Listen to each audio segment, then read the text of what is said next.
Assalaamu calaykum waraxmatullaahi wabarakaatu. Waa mar kale iyo barnaamijkeennii ku dayo oo bisha barakaysan ee Ramadaan ka baxa barteenna Hadaf Media, kaasoo aynu ku soo qaadano qisooyin, dhiirigelino iyo mowduucyo diini u badan. Ku soo dhowaada barnaamijka. Beri-beryaha ka mid ah ayaa nin dhul uu lahaa ka iibiyey nin kale oo aan hanti ahaan buurnayn. Muddo kadib ayuu ninkii dhulka iibsaday doonay inuu dhisto oo uu dego dhulkii, balse markii uu bilaabay qodistii dhulka ayaa waxa uu si lama filaan ah ku arkay kiish dahab oo aad u badan oo ku jira dhulka laga iibiyo hoostiisa.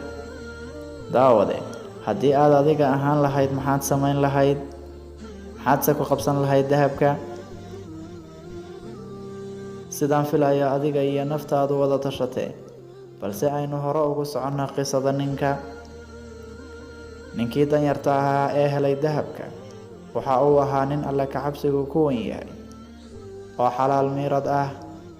Sidaas awgeed waxa uu go'aansaday inuu dahabka u geeyo ninkii dhulka ka iibiyey, una sheego inuu dahabkan ka helay dhulkii uu ka iibiyey, sidaas awgeed uu isagu leeyahay ee uu qaato. Balse waxaa iyana yaab noqotay in ninkii dhulka iibiyey uu sheegay inaan isagu lahayn dahabka ee ninka helay uu leeyahay. Waxa ay hadalka isku celceliyaan oo nin waliba uu iska fogeeyo wax aanu hubin inuu qaato, kana baqay inay wax dembi ah uga soo baydhaan. Waxa ay ugu dambeyn go'aansadeen inay isula tagaan cid kala xukunta. Isla durbadiiba waxay u tegeen nin cilmi iyo caqli badni isu raaceen, kaas oo markii uu dhageystay dacwadda labada nin weydiiyey inay awlaad leeyihiin. Mid ka mid ah ayaa yidhi wiil ayaan leeyahay, halka kii kalena sheegay inuu leeyahay inan.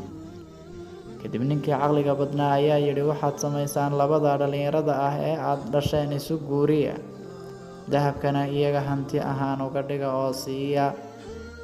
Sidii ayayna sameeyeen, kagana dhowrsadeen in wax dembi ah u soo baydho, balse taa beddelkeeda waxa ay ku kasbadeen wanaagga ah dhisidda reer Muslim ah. Haddaba, innaga oo og inaynu nool nahay casri wixii aan ku cuninba la cuno oo aan la iskuba hawlin waxa uurkaaga galayaa xalaal ma yahay iyo in kale, haddana waxaynala gudboon inaynu ku dayano dadkeenna hore ee wanaagsanaa, iskuna daynaa intii karaankeenna ah inaynu noqonno dad xalaal miirad ah.